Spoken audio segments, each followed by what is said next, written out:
السلام علیکم. Salman trades and farming welcome viewers. آج بات کریں گے ڈیری فارمنگ میں کہ جو چھوٹے بچیاں ہوتی ہیں ان کی افزائش کیسے کریں, ان کی پرورش کیسے کریں کہ ان کی صحت بھی ٹھیک رہے اور وہ بڑے ہو کر ایک اچھی ہیفر بنے اور گائے وغیرہ بنے. سب سے پہلے تو یہ ہے کہ پیدائش کے فوراً بعد آدھے گھنٹے بعد کوشش کریں کہ گائے کا بولا پلا دیں, اور دن میں 3 دفعہ تو لازمی, پہلے ہفتے 3 دفعہ لازمی بولا پلا دیں. اس کے بعد آپ نے اس کو کم سے کم 2 دفعہ بولا پلانا ہے, اور 2 سے 3 مہینے تک تو لازماً اس کو دودھ وغیرہ دینا ہے. اس دوران میں آپ اس کو تھوڑا تھوڑا پانی دے سکتے ہیں. تیسرے مہینے پانی سٹارٹ کرتے ہیں, بعض لوگ پہلے مہینے پانی سٹارٹ کرتے ہیں, وہ ٹھیک نہیں ہے. تیسرے مہینے پانی سٹارٹ کرنا ہے. اس کے بعد آپ نے اس کو ہرا چارہ پہلے 4 مہینے بالکل نہیں دینا, توڑی بھی پہلے 4 مہینے نہیں دینی.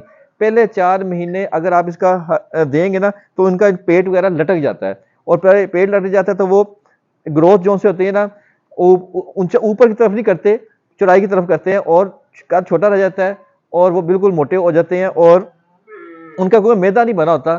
تو اس لیے وہ توڑی اور ہرا چارہ جو ہوتا ہے پٹھے ہوتے ہیں وہ ہضم نہیں کر سکتے. تو کم سے کم پہلے 4 سے 5 مہینے تک آپ نے اس کو توڑی اور ہرا چارہ نہیں دینا. پہلے 3 سے 4 مہینے دودھ دینا ہے, اس کے بعد اس کو کالف سٹارٹر سٹارٹ کر دیں. تو کم سے کم 4 مہینے تک آپ جب کالف سٹارٹر سٹارٹ کریں گے تو اس کے بعد ان کی اچھی گروتھ بن جائے گی. تو 5ویں مہینے میں جا کے آپ اس کو توڑی اور چوکر اور اس کے اندر سوڑی اور ونڈا آپ مکس کر کے اس کو دیں, جو اس کی بہت اچھی بیلنس ڈائٹ رہے گی. یہ جو ڈائٹ بتائی ہے اس سے ان کے پیٹ بھی نہیں لٹکیں گے اور ان کی گروتھ اچھی ہوگی, اور 5-6 مہینے کا ہی بچہ ٹھیک ٹھاک بڑا ہو جائے گا اور بیمار بھی نہیں ہوں گے. اس کے بعد آپ اس کو ہیفر والا ونڈا ہوتا ہے 6ویں مہینے سے آپ وہ سٹارٹ کر سکتے ہیں, جو 12ویں مہینے تک چلتا ہے. اس کے بعد آپ اس کو دودھ والا ونڈا بھی سٹارٹ کر سکتے ہیں. تو اس اسٹیج سے چلیں گے, ان خوراک پہ عمل کریں گے تو اس سے افزائش نسل بھی اچھی ہوتی ہے اور ان کے اندر بیماریاں بھی نہیں آتی.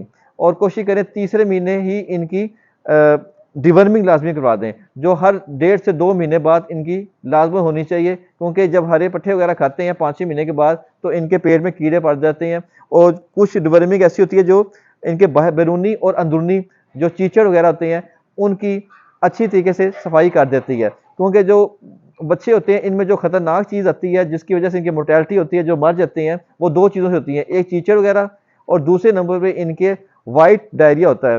وائٹ ڈائریا زیادہ تر ان کو ایک خاص قسم کے جراثیم سے ہوتا ہے. جیسے اپنے فارم پر ہر آنے جانے کا کوشش کریں کہ ہر بندہ نہ آ جائے, کیونکہ اس سے پاؤں میں جراثیم آتے ہیں, تو ریسٹرکٹ کریں, ہر بندہ نہ آ سکے آپ کے فارم پر. دوسرے نمبر پہ جس اگر جانور کو اگر وائٹ ڈائریا ہو گیا, سفید جسے کہتے ہیں, دست لگ گئے ہیں, تو اس کو الگ کر دیں تاکہ دوسرے محفوظ رہ سکیں.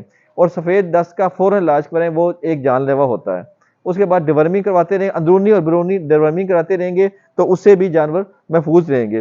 دودھ پہلے 3-4 مہینے پیا ہوگا, اس سے بیماریوں سے دور رہیں گے. دودھ میں بہت طاقت ہوتی ہے, اور جتنے جانور ہیں جیسے ہیفر وغیرہ, یہ آپ کے بچی ہیں, اچھی گروتھ کریں گے, اچھی افزائش کریں گے, اور یہی آپ کے فارم کا منافع ہوتا ہے.